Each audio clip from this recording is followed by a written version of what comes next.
Hello, and welcome to Religion and Life. I'm your host, Ozzie Ostwalt. In Western North Carolina, we have plenty of Baptist and Methodist, but very few of the Baha'i faith. I'm joined today by Xena Gorham and Shari Rognstad, both members of the Baha'i community in Boone, who will help us understand this fascinating and multicultural faith.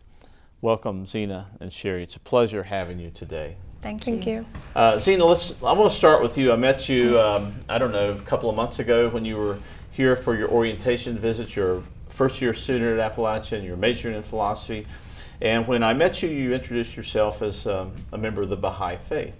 And I would imagine that you don't find too many students who know about Baha'i. So tell me a little bit about your experience coming into a situation like that. Well, when I first became a Baha'i, that was it, because I became a Baha'i my sophomore year of high school, because I was very involved with the Baha'i community and all the different things they offer. So I finally decided to become a Baha'i, and even then no one knew what the Baha'i faith was, or like if it was a religion, or like people would be like, oh, or is it like a cult or something? Like, no. But like it was really hard to like try to get people to understand my faith, because it's like it's not very known, especially here in North Carolina. But coming here, I haven't met anyone besides Shari that's a Baha'i, and that's because I knew her son, because I did service with him. So you knew Shari beforehand, and Shari's part of the Baha'i community here. And yeah. You got connected to the community that way. Well, I actually just met Shari too, not too long ago. Okay. Well, yeah. But Shari's been a part of this community for, 40 years, 30 years, yeah. A long time. Well, and I think your experience is not unusual. Many people in this area don't know what the Baha'i faith is, so I want to take this opportunity to learn a little bit. So maybe both of you or either of you can tell me a little bit about how Baha'i began, who its founder was, and then we'll go from there. Mm-hmm. You got it. Okay, well, Baha'u'llah is the founder of the Baha'i faith, and he's there's actually another prophet called the Bab that came before Baha'u'llah, and he was kind of like John the Baptist is to the Christians. Okay. But he was a manifestation in his own right. And when I use the word manifestation, I'm talking about a prophet from God. And so Baha'u'llah came in and declared his mission in 1863. Mm-hmm. And so the Baha'i faith started, that's the beginning of the Baha'i faith, is in 1863. So it's really a relatively new religion as far as global religions go then. It started in Iran, and one of the kind of ideas, a way to look at history is that humanity goes through cycles of progress and cycles of disintegration. And so as these cycles happen, every time that there's disintegration, then a new manifestation or prophet from God arises and brings a different message. Baha'u'llah's message is world unity. That's the main tenet of the Baha'i faith, that mankind is one, that there's really just one God and essentially one religion. Even though there's different messengers, there's just one God revealing his religion, or the religion of God. I say his, but I don't mean that God's a man. We have a tendency to gender God. Yeah. Yeah. So Baha'u'llah, was he you said there were a series of manifestations, and I want to go back to that in a minute. Is Baha'u'llah the most recent or the last prophet to appear? Is Baha'i waiting for the next prophet, I guess is maybe another way of saying that. Baha'u'llah in our mind is the most recent manifestation of God, and but he's not the last. Okay. I mean, there will be more, but we're not like looking for him right now. We're just so the most recent would be the proper way to say that. Mm-hmm. Now I think a lot of our listeners might be surprised to hear some of the previous manifestations or prophets in a kind of long line of prophets of Baha'i. Could you maybe name a few, Xena? Of the Baha'i faith, or just like of the Baha'i different... faith? Yeah. So name some of the prophets in the Baha'i faith that people might be familiar with, but never thought of in terms of being a prophet in another religion. Well, the Bab was the first, and then came Baha'u'llah. And the Bab was also recognized. What about, so Jesus, is Jesus recognized as a manifestation in Baha'i? along with Abraham and Zoroaster and Muhammad. Yeah, so you've just named founders of three or four religions. I think maybe the Buddha as well, Krishna. So the interesting thing here is that Baha'i sees the founders of these major global religions all as prophets of the Baha'i faith. And I guess this goes back to what you were saying, Shari, that Baha'i views religion as a unified spiritual tradition. So, and that it seems to me that makes it unique somewhat among world traditions. Seeing religions as connected rather than as separate entities. I know some people have said that, oh, the Baha'i faith just picked the good things out of all the religions and put them together, but that's not exactly what happened. Right. I mean, Baha'u'llah revealed the message of unity in the world because we're ready for the message of unity. In Jesus' time, it was a message of love, and just like you wouldn't give a first grader calculus, you know, at that time, people didn't know about that there were people on the other side of the world, but now we do. And so the message of world unity, it's time. Now, Xena, you said that you became Baha'i in your sophomore year in high school. What was it that first attracted you to the faith? Well, the story of me like just being introduced to the Baha'i faith is actually really funny because, well, in order to like, since the Baha'i faith isn't really well known, we do a lot of outreach to get like our word like spreaded. So I was I got introduced when I was in middle school. So I was like, these two girls came up to me and were like talking to me about life and stuff and inviting me to be a part of their junior youth group, which is one of the programs that the Baha'i faith offers. So I got involved into that, and then me and both my family wanted to know more about like what was behind what I was doing. So we both like did research on the Baha'i faith, and like especially with how we were talking about unity and how we believe that all the religions should come together as one instead of like try to, you know, talk badly among each other. And that was like the one thing that basically like brought me into becoming a Baha'i, because that's like one of my many beliefs, that we should all stop trying to bring each other down and come together as one. So I've heard you both say unity several times, and that's a very important belief. So it's all religions should be unified, unity of religions. God is one. It's a monotheistic religion like Islam, Judaism, and Christianity. But there's also the sense of unity of humankind, right? So it seems that Baha'i is really working in kind of a cross-cultural way here. Do you see this as what Baha'i has to offer the world, that it can be maybe a force for reconciliation in a sense? Because we hear so much when we hear about religion, how religion is exclusive and creates divisions, but here we're really talking about something quite different. One of the quotes in the Baha'i faith is that religion should bring unity, and so we don't really want to discuss religion with someone unless it can bring unity. If it's bringing division, then we just go to a point of agreement and then the old adage, you don't discuss religion and I politics. usually don't discuss religion with my peers just because I feel like, well, one, it's something that people probably won't, like, have never heard of, and I don't know how people will take like a new, like hearing about a new faith that's never, like they have no education on. So I always like keep my like religious stance, you know, among myself and my family and my. You don't want it to become a matter of discord or division. So we've mentioned, is it proper, let me ask this, is it proper to say that Baha'i developed out of Islam? It came out of Iran, but did it come out of Islam, or did it develop independently? I don't know how to answer that. Yeah. I mean, it's an independent world religion, but most of the early followers were Muslims, you know, and so in a sense, I guess you could say yes, but it was the government of Egypt that said the Baha'i religion is not a sect of Islam; it's a separate religion, and from that point forward, the Baha'i faith administrative order declared that they were a separate religion. But before that, they were considered a sect of Islam. Yeah, I've heard it described that Baha'i, I guess Islam was the parent religion of Baha'i in much the same way that Judaism was the parent religion of Christianity, but those traditions developed independently and then developed into their own traditions ultimately down the road. I'm curious, so we talked a little bit about some of the beliefs. Baha'i is monotheistic.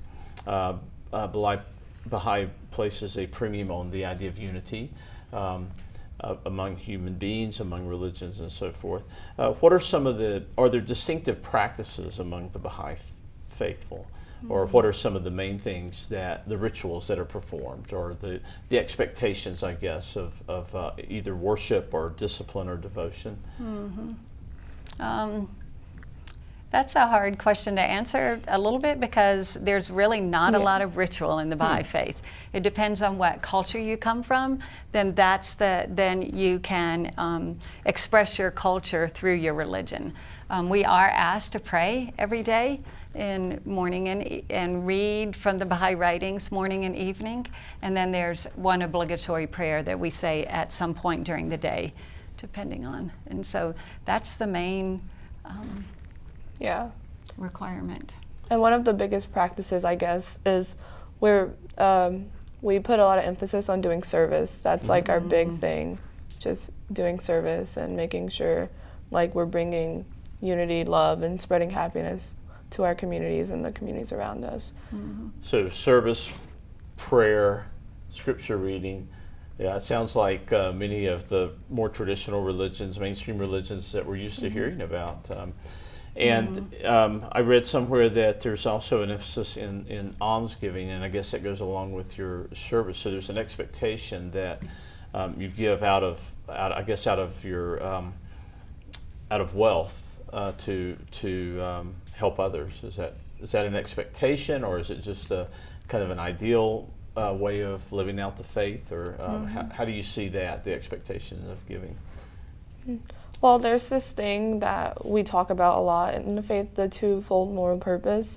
And basically with us doing service, we're helping our spirit, our soul, but we're also helping the other people that we're like giving service to. So I'd say that for me, it's an expectation, like I should be doing this because it's the right thing to do, and I should be trying to progress myself and my soul, but I can't speak on behalf of everyone. No. Yeah, I think it's more of an expectation of action rather than giving. When you say alms, is that money? Money, goods, and service. Yeah. So it's a word to describe giving out of your bounty, I guess, to help others. Yeah, and there is a Baha'i fund that only Baha'is give to, and then Baha'is are free to, contribute to any society building endeavor that they want to. There is a structure within the Baha'i faith of service, which is, and the purpose of the service is to build human resources so that everybody can start learning to can practice working together as one humanity.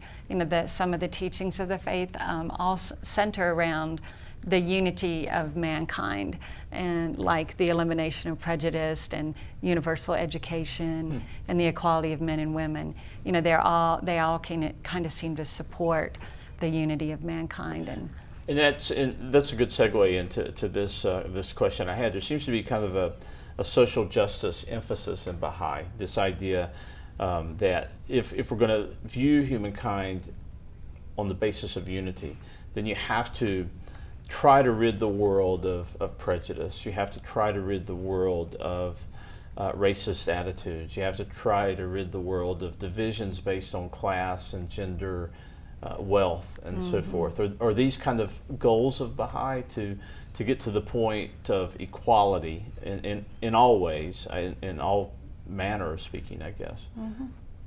I would agree with that, and it's with a spiritual emphasis. That the service is with a spiritual emphasis, always remembering God, kindness, love, and working together, practicing working together. That's how we're going to build unity. And I assume that along with that's an emphasis on world peace, striving to create a situation where we're not fighting each other all the time. Yeah. Baha'is are encouraged to get involved in social discourse. We're also encouraged to actually work within our communities to build unity. And so with the idea that world peace will only come when we can be friends with each other. So this might sound like an odd question, but it's one that interests me because of my own background. But you mentioned earlier that there is an expectation of future prophets. And at the right time, when the world is in a point where they're in need of something or someone or a new message or a different message, that a new prophet will come. That's kind of one word that could be used to describe that is apocalyptic, in the sense that you're looking for the coming of something new. Maybe not through destruction, but a new kind of phase of human evolution.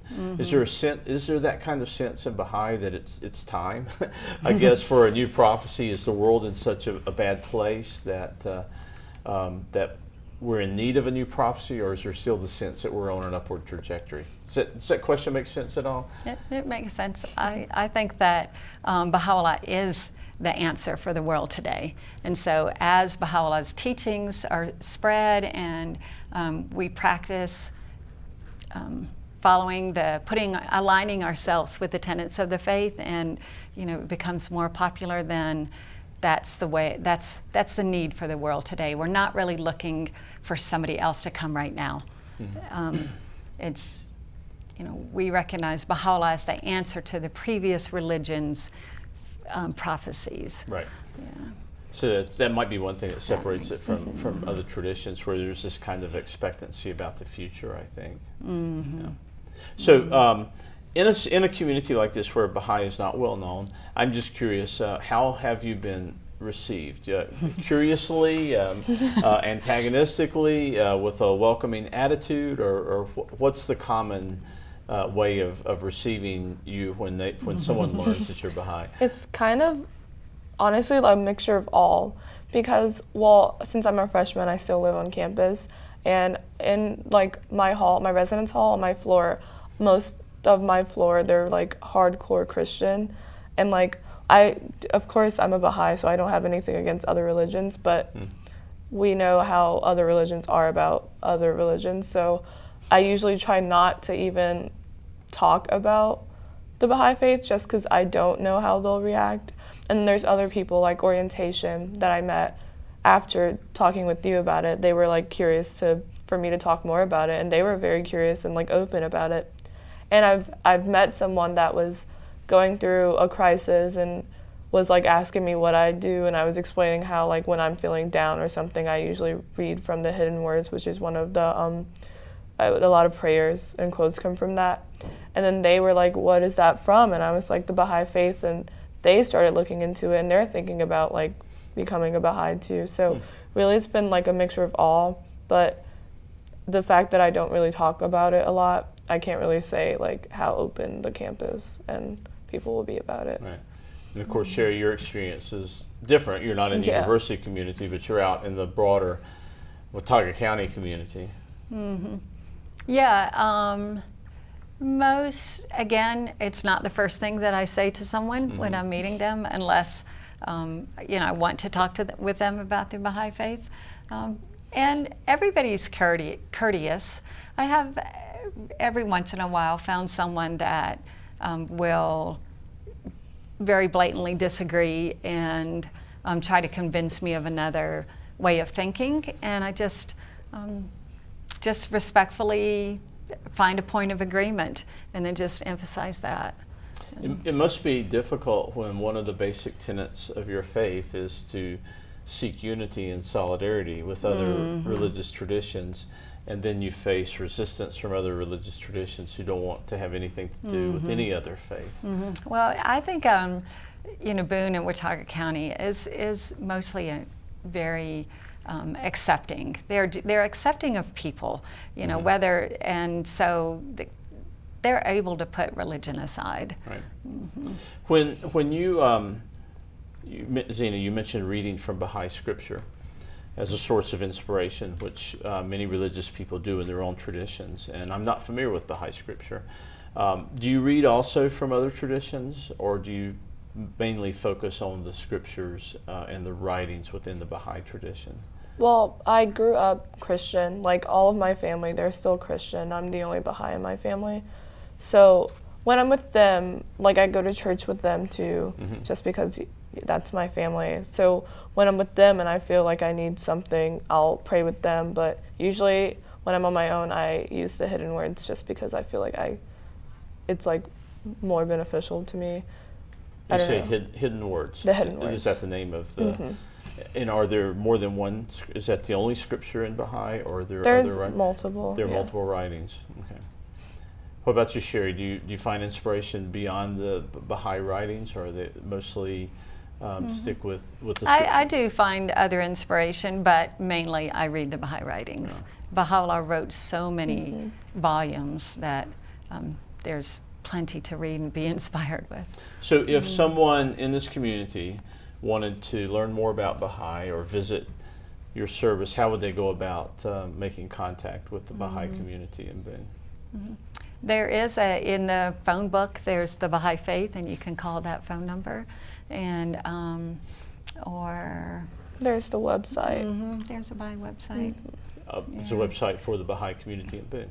Or for the yeah, more there's a general website, Yeah. and you could go there and you can click that you want more information and submit your name and phone number or whatever information you want to, and then our local community will be notified and we will get in touch with you. Well, this has been a pleasure. I've enjoyed getting to know more about Baha'i. It's a fascinating faith tradition, and admire the philosophy and the work you're doing. It's certainly admirable goals, and Xena is a special treat having a student on the program today, so we'll have to have you back at some future date. But thank you, Xena and Shari, both for sharing with us today. Thank you for joining us on Religion and Life here at App TV. I want to thank my guests again, Xena Gorham and Shari Rognstad, for taking time out of their busy lives to be with us today. Join us next week when we will have a celebrity special guest, the Reverend Jesse Jackson, who will discuss the role of religion and civil and human rights. Until then, this is Ozzie Ostwalt.